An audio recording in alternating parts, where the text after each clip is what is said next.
Broadcasting from the business capital of the world, this is the Podcast Business News Network.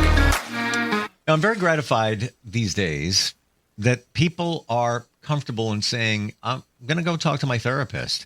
It's almost if you don't have a therapist, people might even judge you now, where it used to be the other way around, decades ago. But we all need some help sometimes.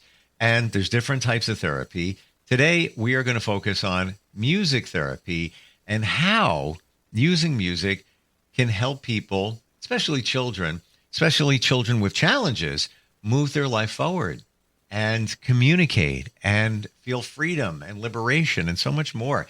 She is the woman behind Back Mountain Music Therapy. Antoinette Morrison joins us back on the program. How are you doing today? Wonderful. How are you, Steve? Really good. Really good. We both love music. Who doesn't love music? We put it on to invoke a feeling, emotion, maybe even heal. You might not even know you're doing it, but you might be healing from listening to certain types of music. I want to go deep into how that healing takes place when you work with somebody on a therapy level. There's a lot more than you just putting on a song and somebody listening to it. I feel better now. It's a whole process. Can you walk us through that? Sure. I can kind of give you a generalization of what a session might look like. Everybody's different, of course. I think it's easiest to describe with the kids. So, I think last week we talked a little bit about the elements of music, and often we get a lot of kids that can't communicate yet. So when they come in, we typically we do improvisational music therapy in a developmental manner. We'll connect with the child depending on what they show us, like how fast are they moving? Do they need, just very little sound, or do they need lots of sound moving all over the place? I typically use the piano most of the time, not all the time, but most of the time. Do they need it loud and lots of things going on in the piano in order to get enough arousal to pay attention?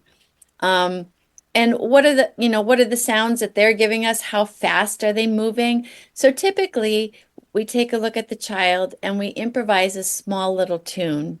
Like we're going to call that our theme tune. And in that theme tune, we'll repeat that, throughout the session. And I think I referred to this in a previous podcast about the theme tune becomes then like an auditory playroom because it's very familiar. We know where everything starts and where it ends. And so within the music, we will use some of the things to help them develop. Like maybe the child can't even pay attention yet. So we have to use little things in the music, maybe a big sound just to get their attention frequently, or a glissando on the piano. When you go down the keys, that's a thing that typically gets their attention. Get their attention more and more, and then for longer periods of time. So all the goals and the relationship happens within the music.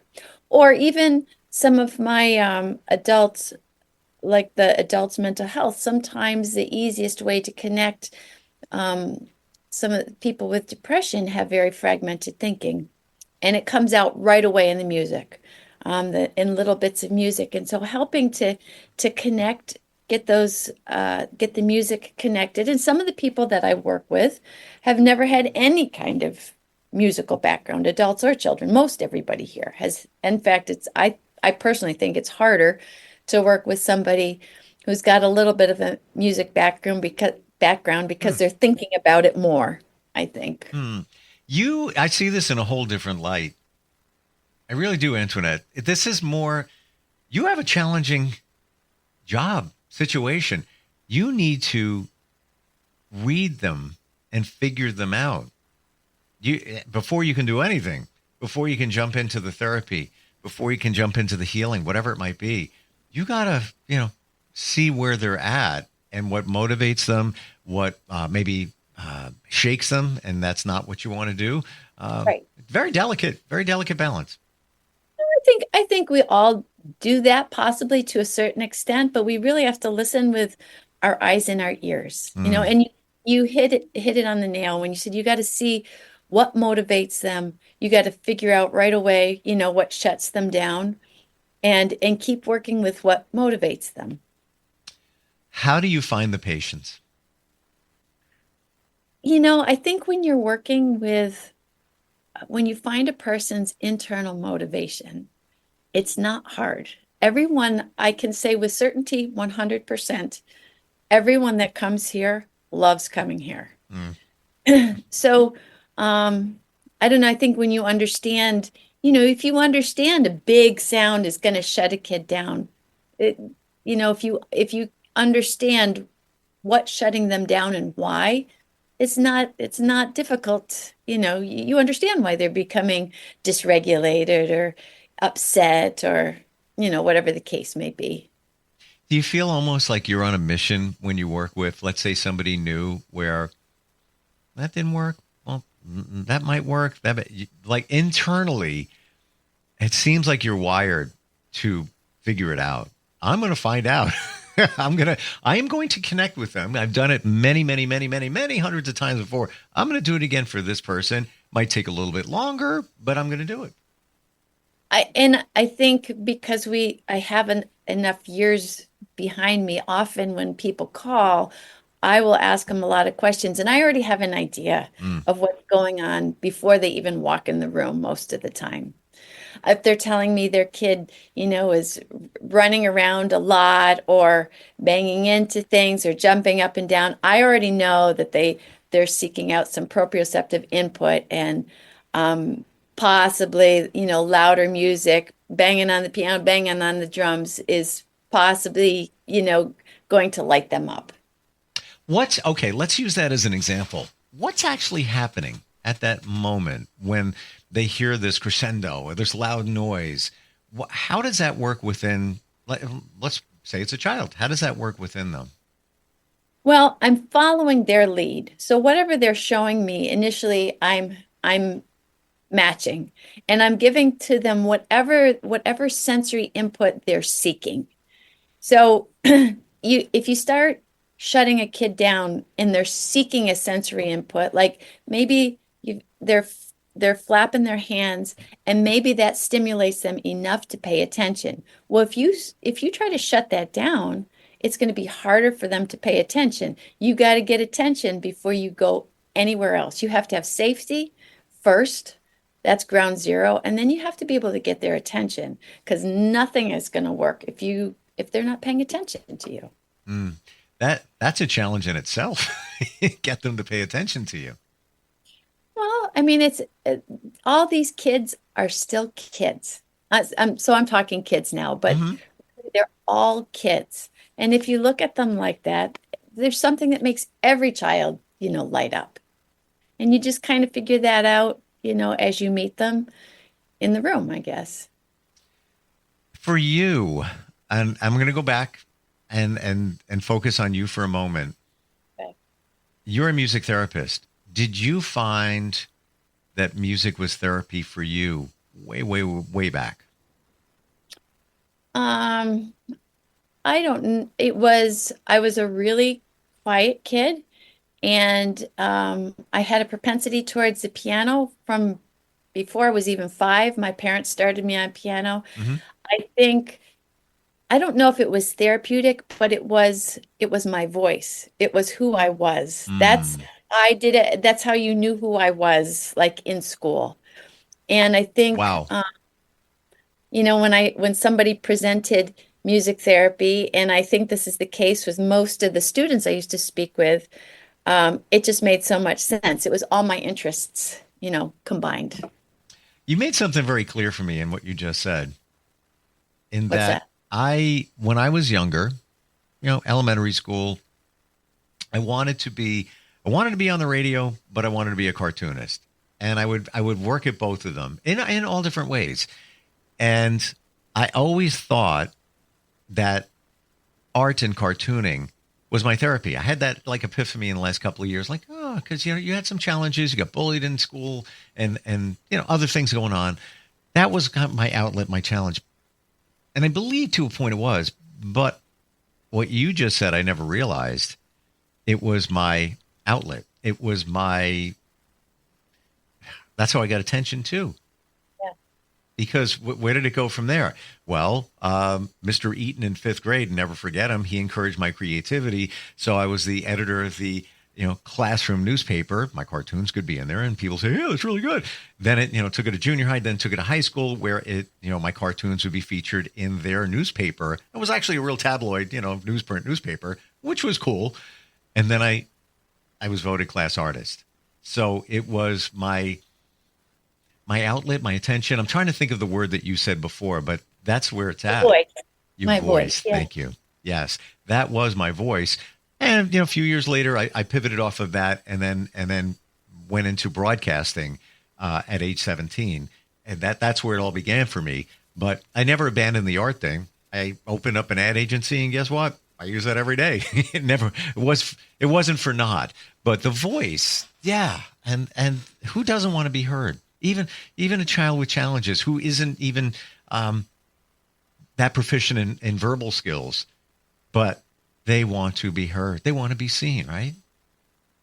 Actually, and now that you mention it, I think I did a lot of accompanying. I did a lot of accompanying all through high school and various venues. Mm. And when you accompany, it's different than performing because you are the servant to the person you're accompanying for. Uh-huh. So you have to be watching their cues all the time.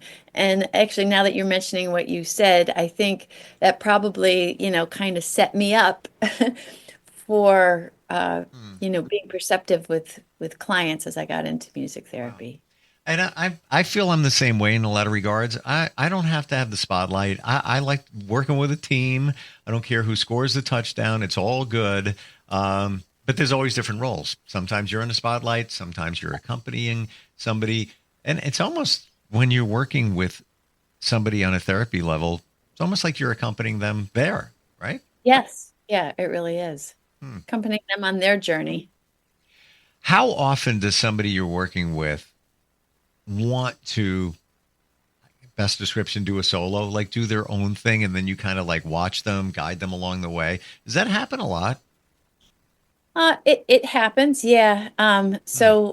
And there's always a reason for it. So a lot of times, if they're wanting to go on their own thing, go on their own thing away from you, there's a reason, and you have to work with that. I have a little girl right now that every once in a while, she takes my hands off the piano, or she shuts it off, and if I push it, it'll go on forever. If I play with her where she's at, she eventually puts that button back on or puts my hands back on the piano and gets a smile, and we continue on.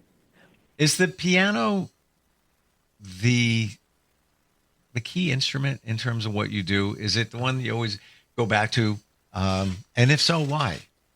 I use that the most. We use the guitar and ukulele and some percussion in there, but one, that's my most comfortable instrument. I'm most proficient at that, but also my client can join me at the keyboard Hmm. and we can play together. And I have the luxury of volume on the piano, and I also have, I personally, anyways, maybe other people that are more proficient at other instruments, but I can do a lot more. If I need lots of things going on at once on the piano, I can do that. I've done this long enough that several people have made comments to me where I might be using one hand and doing five different things with the other, and then but I have time behind me and experience. So for me, piano, I'm most proficient at, but also my client can join me right at the piano. And I see that the collaboration aspect, and it's at the same level. They're sitting on the same bench with you. There's a lot there. What about the sound? Is there something also, the sound coming from the piano, that is inviting, healing, enriching? Well, I think it can be overwhelming too for Mm. some kids. It can be too loud for some kids or too much. If I use guitar, I often use a classical guitar with nylon strings because the sound is softer and it's easier for kids. or individuals that, the piano is too much or volume is too much. I don't know that the piano in and of itself is a more soothing sound. I think it depends on the person. Okay. I'm more proficient at it, so I can make a more soothing sound at the piano probably than their instruments, but It's a great descriptive word, soothing. I guess that was the one I was looking for. Because that's, you want to make that connection. You don't want there to be a surprise, scare, or fear with somebody that you're working with. Can you give an example of some of the challenges the challenges that children that you work with go through? What they've been diagnosed with? um yeah, and I personally feel that a lot of diagnoses, when a child walks into the room in school with a diagnosis, my experience has been often, not all the time, but often, people tend to see that child through that diagnosis.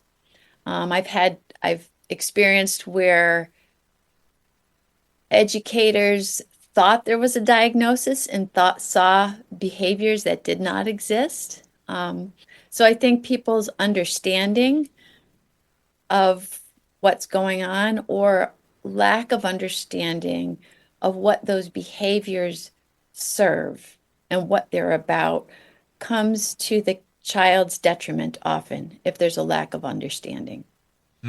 When you say understanding, is that you understanding them, hearing from their parents, observing and all of that? I guess I'm talking about in other situations when, school is the most common. When you've got a child with sensory issues in with a group of typical children, that looks very different. And of course, if it's in a typical classroom, that person is not trained in that. But if you're that person in the classroom and you see something that looks odd, like you see this and it's disrupting the class, of course, the first thing you're going to want to do is calm your class.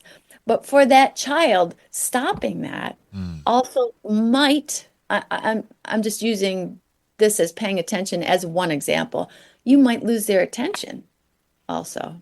So, like I said, the lack of understanding of what those behaviors serve, I think that's the question you always have to ask is, what is this doing for the child? And so how can I work with this to help this child?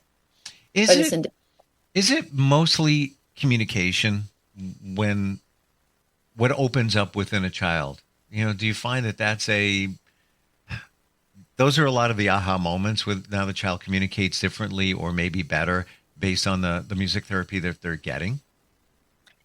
Yeah, I think a lot of kids that are nonverbal, the natural tendency is the rest of us, if they're not responding to us, it's not something conscious we do. We don't know how to respond to them. And I see a lot of those kids start to evolve into their own world, partly just because of that.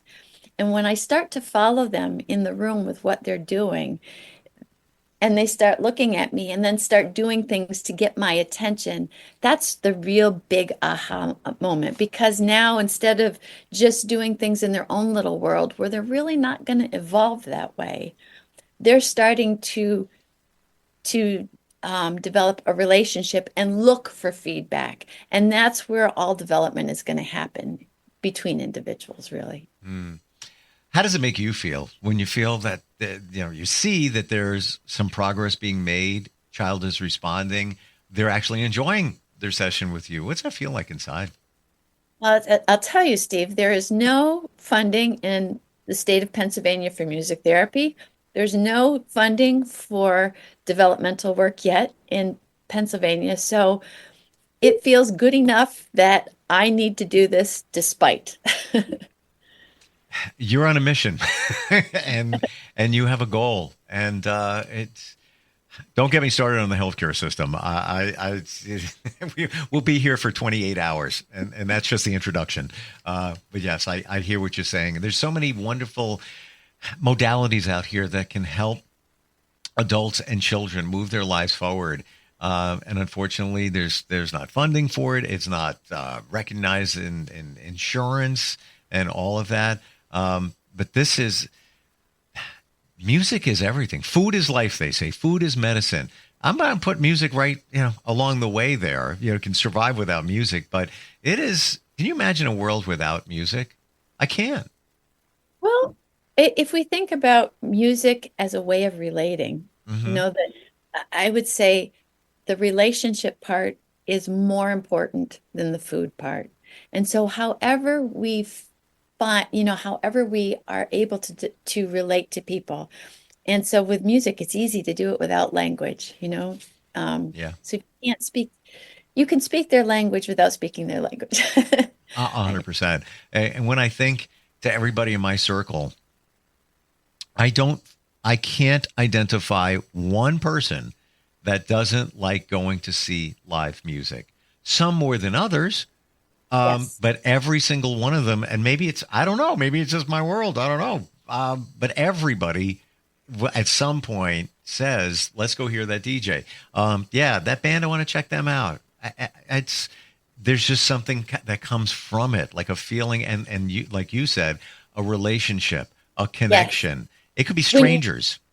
When you go to see live music, it's not just you alone. There's a connection. Yeah. And you were asking me before, I think when there's a misunderstanding of that child, there's also a disconnect, I think, for parents, that or caregivers. They're not in with everybody else. They have different things going on, which puts another disadvantage for everybody involved, the parent and the child. Yeah. And being a parent, it doesn't come with the instruction manual. And certainly if your child has challenges, you're not even sure how to handle the situation, or you're not experienced, as a parent. You can read the child. You can see, what some of the motivators are based on, your experience and working with so many other children and moving their lives forward. And you often, as a parent, then with a child with special needs, there's very limited opportunities, if any, to talk with another parent that has similar challenges. Yeah. Yeah. So true. And guess what? Every child is different. So you might skim the surface, but, to go deeper. But I feel with music therapy, you go deeper. You can identify. So. Yeah, you can connect. Wonderful talking with you. I know we got deep today, but like a full understanding of what you do and how you do it and how it makes an impact. Share with everybody, if you could, Antoinette, your website. It's www.backmountmusictherapy.com. It is my hope that someone will hear this, and especially in Pennsylvania, somebody that is connected, change the view of the funding for this. It's needed. It is. It is needed. It really is. Thank you so much for being here today. Really appreciate it. Thank you. Thank you, Steve. We'll be right back.